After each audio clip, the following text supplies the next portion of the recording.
बिस्मिल्लाहिर्रहमानिर्रहीम। अस्सलाम वालेकुम students, welcome to all of you. उम्मीद है कि आप सब खैरियत से होंगे। आज का हमारा जो टॉपिक है वो है एवोगैड्रोस नंबर। एवोगैड्रोस नंबर क्या है? कलेक्शन है 6.02 मल्टीप्लाई 10⁻23 पार्टिकल्स की। ये जो एटम्स होते हैं ये तो बहुत ज़्यादा स्मॉल होते हैं, मीन्स हम इनको काउंट नहीं कर सकते। जब हम इनको काउंट नहीं कर सकते तो जो साइंटिस्ट हैं उन्होंने क्या किया, उन्होंने एक अमाउंट डिसाइड की है कि इतनी अमाउंट में, मीन्स 1 मोल अमाउंट में 6.02 मल्टीप्लाई 10⁻23 पार्टिकल्स होते हैं। मतलब वो एटम्स, एलिमेंट है तो एटम्स होंगे, मॉलिक्यूल है तो मॉलिक्यूल्स होंगे, फार्मूला यूनिट है तो उतने फार्मूला यूनिट्स होंगे। अब मोल क्या है वो हम उसको नेक्स्ट डिस्कस करते हैं।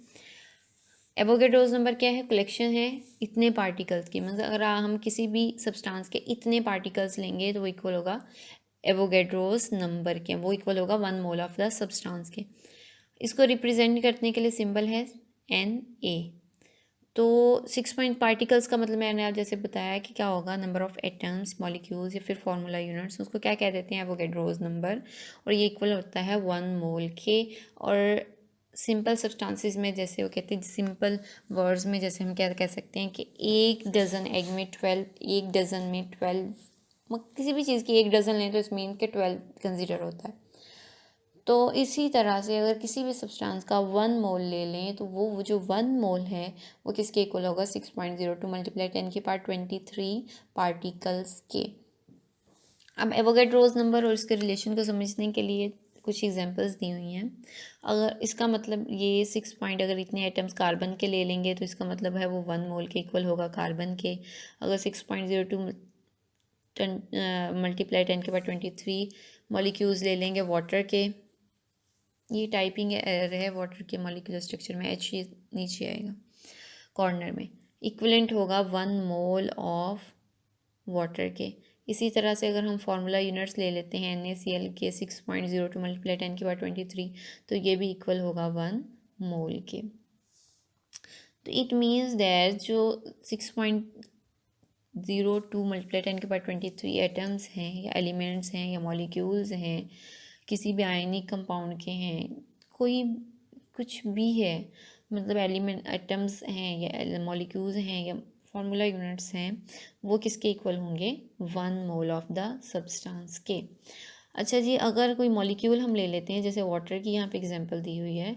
अगर 1 मॉलिक्यूल ऑफ वाटर जो होता है उसमें कितने 2 एटम होते हैं हाइड्रोजन के, और एक होता है ऑक्सीजन का। H2 होता है ना, 2 एटम हाइड्रोजन के और एक किसका होता है? ऑक्सीजन का। तो इसका मतलब क्या है कि अगर हम एक मॉलिक्यूल लेते हैं तो 2 हाइड्रोजन है और एक ऑक्सीजन है। तो इसका मतलब अगर हम इतने सारे मॉलिक्यूल्स ले लें, मतलब 6.02 मल्टीप्लाई 10⁻23 मॉलिक्यूल्स ले लें, तो उसका क्या मतलब होगा कि उसमें हाइड्रोजन एटम कितने होंगे? जितने मॉलिक्यूल्स होंगे उससे 2 से मल्टीप्लाई करवा देंगे तो हाइड्रोजन एटम्स आ जाएंगे। जितने मॉलिक्यूल्स होंगे उतने ही उसमें एटम्स आ जाएंगे ऑक्सीजन के। मतलब देखें, एक मॉलिक्यूल ले लें तो उसमें 2 हाइड्रोजन हैं और एक ऑक्सीजन है। इसी तरह से अगर हम 6.02 मल्टीप्लाई 10⁻23 मॉलिक्यूल्स ले लेंगे तो वही आ गया ना, 2 से मल्टीप्लाई करवा के उसके एटम्स आ जाएंगे हाइड्रोजन के, और ऑक्सीजन के 1 टाइम है तो वो 1 टाइम ही नंबर आ जाएगा। इसी तरह से NaCl है, NaCl में sodium chloride, sodium ions and chloride ions. Sodium आइन और क्लोराइड 1 यूनिट अगर हम फार्मूला यूनिट लेते हैं सोडियम क्लोराइड का, तो सोडियम क्लोराइड तो उतने ही उसमें सोडियम क्लोराइड के आइंस होंगे, उतने ही उसमें Cl के आइंस होंगे। क्यों? क्योंकि एक NaCl में एक सोडियम आइन होता है और एक ही क्लोराइड आइन होता है। अगर हम इतने ज़्यादा लेंगे, 6.02 मल्टीप्लाई 10⁻23 फार्मूला यूनिट्स लेंगे, अगर एक में एक एक है तो इतने ज़्यादा में भी तो उतने ही जितनी वैल्यू ले रहे होंगे उतनी उतनी ही उसकी वैल्यू आ जाएगी। अगर हमने टोटल करना है कि टोटल आइंस फाइंड करने हैं तो दोनों को हम सम अप कर देंगे। देखिए ना, एक फार्मूला यूनिट NaCl का है तो उसमें अगर हम टोटल आइंस फाइंड करना चाहते हैं, एक Na आइन है और एक Cl आइन है, दोनों को ऐड करें तो 2। इसी तरह से अगर हम इतने ज़्यादा फार्मूला यूनिट्स ले लें 6.02 मल्टीप्लाई 10⁻23 फार्मूला यूनिट्स, तो उसमें टोटल आइंस कितने होंगे? दोनों को 2 से मल्टीप्लाई करवा दें या 2 दफ़ा उसको ऐड कर दें। नेक्स्ट हमारा है मॉलिक्यूल, सॉरी मोल। मोल क्या है?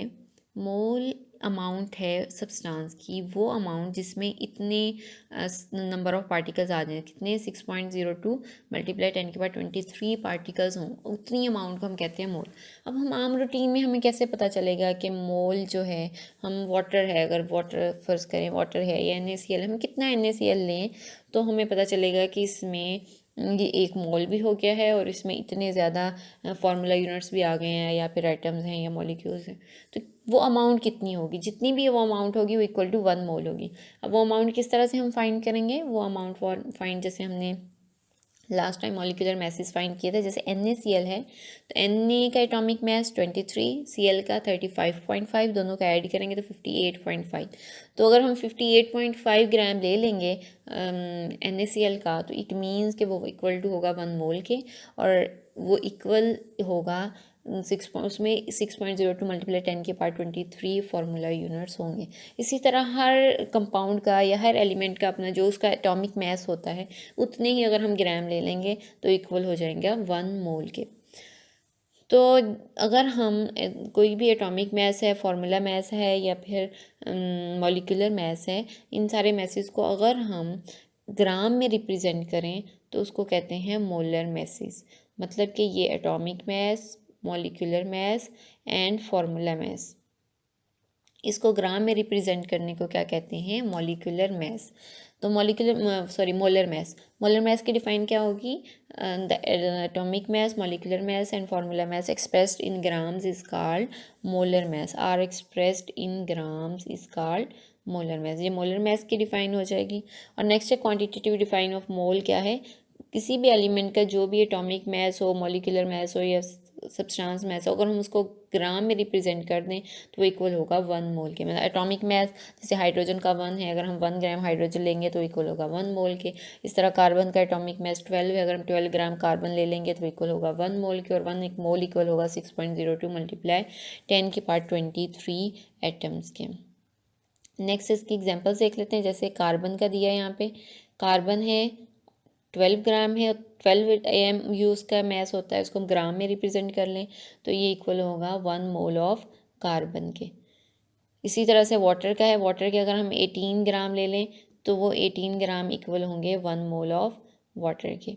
इसी तरह से H2SO4 है, H2SO4 में सबको ऐड करेंगे, 2 टाइम्स H आ जाएगा, सल्फ़र का आ जाएगा 30, 16 मल्टीप्लाई 4, ये सब का इसका पूरा मॉलिक्यूलर मास फाइंड आउट करने के बाद फिर हम इसका लेंगे, उसको रिप्रेजेंट कर देंगे ग्राम में तो इक्वल होगा 1 मोल के। ये नेक्स्ट रिलेशनशिप दिया हुआ है नंबर ऑफ़ मोल्स। अगर हम फाइंड करना चाहें, देखिए ना, अगर हमने हमें ये तो एग्जैक्ट अमाउंट दी है, अगर हमने सॉल्ट है या कुछ भी है उसको हमने 2 ग्राम ले लिया, 3 ग्राम ले लिया, 4 ग्राम ले लिया, कोई भी चीज़, कोई भी सब्सटेंस अगर हमने अपने रिक्वायर्ड अमाउंट में ले लिया, फर्स्ट करें कि NaCl हमने 10 ग्राम ले लिया, अब हम उसमें फाइंड आउट करना चाहते हैं कि उसमें कितने नंबर ऑफ़ मोल्स होंगे। मतलब हमने 10 ग्राम ले लिया है तो 10 ग्राम में नंबर ऑफ़ मोल्स कितने होंगे।